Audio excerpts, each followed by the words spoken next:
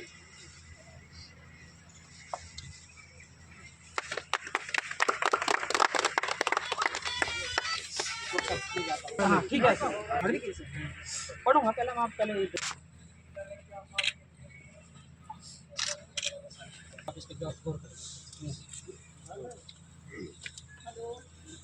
सामाजिक स्वाभिमान शिक्षा एवं वेलफेयर सोसाइटी रजिस्टर्ड, बेटे ऐसे होता है रजिस्टर्ड। अन्याय के विरोध में न्याय की आवाज़।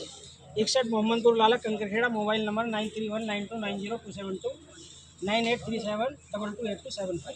अशोक टकसालिया अध्यक्ष। सेवा में माननीय राष्ट्रपति महोदय, भारत सरकार, नई दिल्ली। विषय बीटी एक्ट 1949 को निरस्त कर बोध गया माँ बोधि महाविहार को बौद्ध समुदाय को सौंपने के संबंध में कुछ मांगे सहित ज्ञापन। तो माननीय महोदय जी, सादर निवेदन है कि आज दिनांक 23 मार्च 2025 को सामाजिक स्वाभिमान शिक्षा एवं वेलफेयर सोसाइटी रजिस्टर्ड द्वारा मोहम्मदपुर लाला डॉक्टर अंबेडकर पार्क से मेरठ जिलाधिकारी कार्यालय तक लगभग 10 किलोमीटर पैदल शांतिपूर्ण यात्रा करते हुए माँ बोधि महाविहार बोध गया बीटी एक्ट 1949 को निरस्त करने के लिए मेरठ जिलाधिकारी के माध्यम से आपको ज्ञापन देने आए हैं। माँ महिम जी, बीटी एक्ट 1949 समाप्त करना इसलिए भी जरूरी है कि भारत के संविधान में धर्म और उपासना की स्वतंत्रता निहित है और बीटी एक्ट 1949 धर्म की स्वतंत्रता और उपासना में उल्लंघन का जीता जागता उदाहरण है। जो संस्था और नीति संविधान का उल्लंघन करती हो उसे समाप्त होना ही चाहिए और नए कानून के साथ बौद्ध समाज को सौंपकर उन्हें पूर्ण अधिकार के साथ धर्म और उपासना की स्वतंत्रता बिना भेद किए भारत सरकार द्वारा दी जानी चाहिए। माँ महिम जी, देश दुनिया में भारत बुद्ध की धरती से जाना जाता है और भारत से विदेश जाने वाले तमाम प्रतिनिधि माँ महिम राष्ट्रपति जी, माननीय प्रधानमंत्री जी, माननीय गृह मंत्री जी, माननीय रक्षा मंत्री जी, माननीय विदेश मंत्री जी, माननीय मुख्यमंत्री जी, राज्य सरकार, भारत के तमाम बिजनेसमैन और उद्योगपति विदेश जाकर बुद्ध को नमन करते हुए कहते हैं कि हम बुद्ध के देश से आए हैं। वहाँ बुद्ध का नाम जपते नहीं थकते और माँ बोधि महाविहार बोध गया को पूर्व व्यवस्था के द्वारा 4 ब्राह्मण, 4 बौद्ध और एक कलेक्टर को जिला मिलाकर एक कमेटी बनाई और बीटी एक्ट 1949 के तहत बोध गया टेम्पल मैनेजमेंट कमेटी BTMC में बौद्धों के साथ साथ हिंदू धर्मावलंबियों को भी सदस्य बनाए जाने का प्रावधान है, जो बौद्ध अनुयायियों के लिए न्याय संगत नहीं है। माँ महिम जी, माँ बोधि महाविहार बोध गया बुद्ध का है और वहाँ हिंदू पुजारी क्यों हैं, अर्थात यह बौद्ध समुदाय के लिए न्याय संगत नहीं है और तथागत बुद्ध और उनके अनुयायियों की मूल भावनाओं को ठेस पहुँचाते हैं, जो बहुत निंदनीय और संविधान का उल्लंघन है। माँ बोधि महाविहार बोध गया मंदिर अधिनियम 1949 पक्षपातपूर्ण है, जिस पर पंडितों ने अपना आधिपत्य जबरदस्ती बनाया हुआ है, जबकि भारत के संविधान निर्माता बाबा साहब डॉक्टर अंबेडकर जी और पूर्व के राष्ट्रपति महामहिम राजेंद्र प्रसाद ने आर्टिकल 13 लागू करते हुए पुरजोर कहा था कि संविधान लागू होने से पहले जो भी विषमताओं के कानून हैं वे सभी संविधान लागू होने के बाद शून्य घोषित हो गए हैं। लेकिन भारत में अब तक की राज्य और केंद्र सरकारों ने माँ बोधि महाविहार में बीटी एक्ट 1949 को निरस्त करने की अपनी जिम्मेदारी नहीं निभाई है, जिसका आज देश दुनिया का बौद्ध समुदाय आहत है। जैसा कि ऐतिहासिक प्रमाणों एवं उपलब्ध साक्ष्यों के आधार पर यह स्पष्ट है कि माँ बोधि महाविहार बोध गया विश्व में शांति के प्रतीक महामानव तथागत बुद्ध की ज्ञान और धम्म स्थली है, जिसे सम्राट अशोक द्वारा 3री शताब्दी ईसा पूर्व बनवाया गया, जो बौद्ध समुदाय के लिए पवित्र स्थल के साथ ही माँ बोधि महाविहार बोध गया परिसर यूनेस्को विश्व धरोहर स्थल भी है। अतः महामहिम राष्ट्रपति महोदय जी, हमारी मांग है कि बोध गया बीटी एक्ट 1949 को BTMC 4 हिंदू 4 बौद्ध एक्ट द्वारा कुल 9 लोगों की इस कमेटी को समाप्त किया जाए।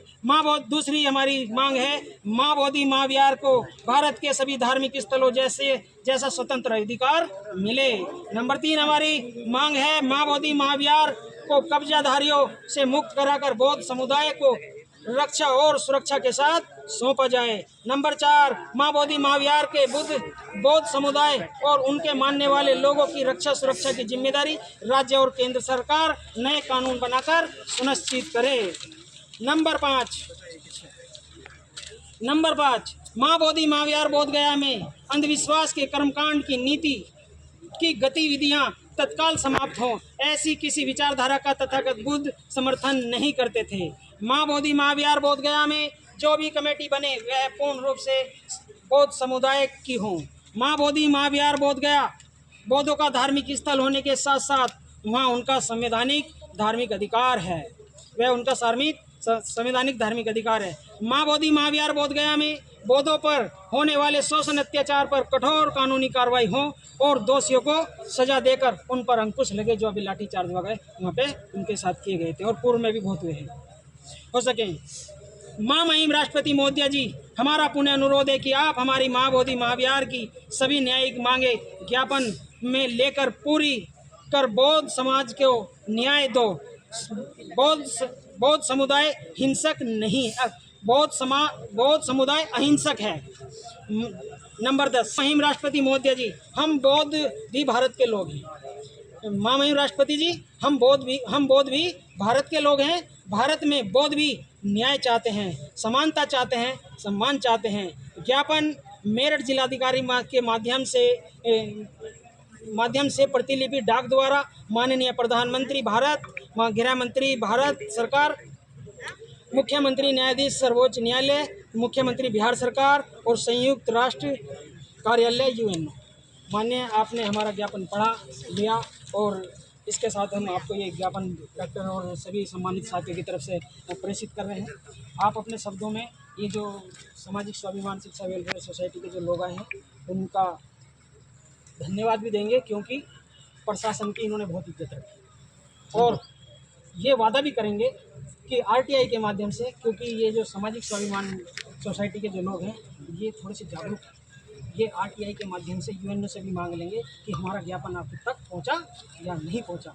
आप हमें ये जिम्मेदारी सुनिश्चित करेंगे कि जो इसमें जो ज्ञापन दिए गए हैं जिसको भी वो वहाँ पर पहुँचे। नहीं, वो पत्रांक कॉपी लेंगे ना हम इनका 2 दिन बाद। एक तो ये भाई, जैसे मैंने कहा अभी हम जागरूक हैं। एक अनुरोध आपसे और कर रहा हूँ, समाज के लोग बड़े भयभीत हैं किस चीज़ से कि वो संवैधानिक आवाज़ लोकतंत्र के माध्यम से उठाना चाहते हैं, लेकिन हम लोगों को परमिशन नहीं मिल पाती है और ये कह के नकार दिया जाता है कि भाई पूर्व में कोई परमिशन है तो लगे। ये बताइए, घटनाएं जो उत्सव हैं वो तो परंपरागत होते हैं, लेकिन घटनाएं परंपरागत नहीं होती हैं। प्रशासन की जिम्मेदारी बनती है, हम निवेदन करते हैं, प्रशासन की जिम्मेदारी बनती है जो वहाँ पे परमिशन लेने आ रहे हैं वो लोग, उनका कैरेक्टर, उनका चरित्र, उनकी नीति उद्देश्य कैसे हैं, अगर वो सही हैं तो प्रथम बार में भी परमिशन देने में क्या दिक्कत है? क्योंकि जब एक भारत की माता, जब एक भारत की जननी एक राष्ट्र के नागरिक को जन्म देती है तो वो एक दिन वो वयस्क भी होता है। जो वयस्क भी होता है तो वो पुरानी प्रणाली में कैसे आएगा? जब आप 18 साल के होंगे तो उसे वोट डालने का अधिकार मिलेगा ना, जन्म देते की तो साथ उसे वोट डालने का अधिकार नहीं मिलेगा। क्योंकि जब हम नई प्रणाली में जा रहे हैं, नए संवैधानिक परिवेश में जा रहे हैं, तो हमें संवैधानिक संरक्षक मिलना चाहिए। ठीक है सर, देना चाह रहे हैं। हम बड़े आहत हैं कि परमिशन ली गई थी, उसके बावजूद भी प्रशासन ने कौन घंटा नहीं किया। 12 किलोमीटर पैदल चलता है छोटे छोटे से परमिशन की, पानी की भी व्यवस्था प्रशासन की होनी चाहिए, होनी चाहिए, है नहीं होनी चाहिए। हम ये नहीं परमिशन